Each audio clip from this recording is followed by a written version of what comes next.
Hey all, it's Michael with Velocity Insight, and I've got a quick tip about connecting to an Excel file in SharePoint. Now, you might want to go to the Excel file itself, and you might think, well, I'll just grab this link up here at the top and paste it into Power BI, but that doesn't work. This link is not the thing that you want. What you actually do want, there's a couple ways to get it. Let's go edit this in Desktop. I've got the file open in Desktop. What you want to do is go to File, Info, Copy Path. Not copy local path. That's on your C drive and you can't connect to that online. If I look at what that looks like, alright, I've got this whole string ending in the file name with the extension, and then this question mark web equals 1. You need to delete that from the link. This is part of why this is harder than it needs to be. There's a better way to get that link though. If I go back to SharePoint and click the 3 dots next to it, go to Details over here, or click the I in the upper right. If you go all the way down to the bottom, this path link, if I click that, look at how that looks. Okay, here's the proper link ending in the file name. It doesn't have the web piece at the end. This is what you want for Power BI. If we go to Power BI, let's go to Get Data, and then the thing you want is not Excel, it's web. Web is the connector to use. And we can paste this URL in. So double check it ends in the file name and file extension. The %20, that's a space that's been encoded for HTML. You may not have those. I'm gonna hit OK. If you've done that right and you have the right permissions, you'll see a list of tables you can connect to. We'll click on the tables, we can see there's data in there. I'll just grab all 5. And load.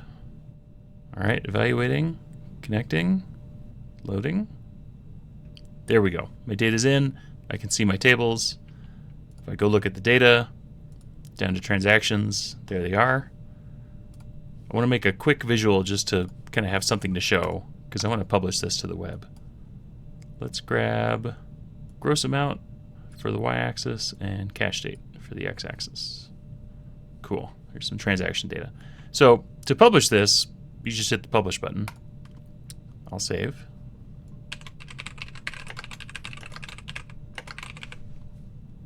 I'm going to put this in my workspace. If I wanted to share it, it'd be better to put it in a public workspace, but this will be fine for the demo.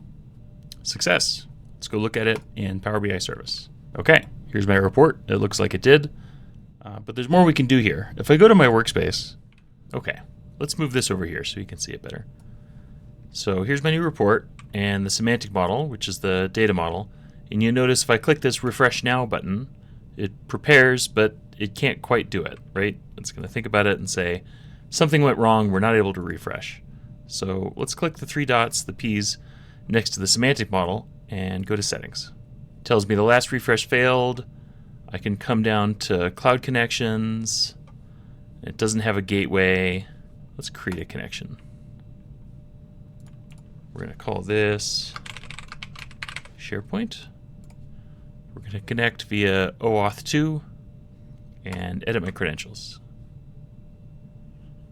Sign in. We'll create that. Okay. Now I need to assign that gateway to this connection. Hit apply. Now that we've mapped the gateway to SharePoint, I should be able to schedule refresh.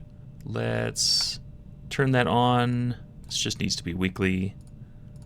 We'll have it be Tuesdays at, let's say, 5 in the morning. And if there's an error, we can email me, or if you need it to email someone else like IT, you can schedule that as well. Okay, now if I go back to my workspace, I can hit this Refresh Now, and it'll think about that. We get this little loading icon down here, and it's done.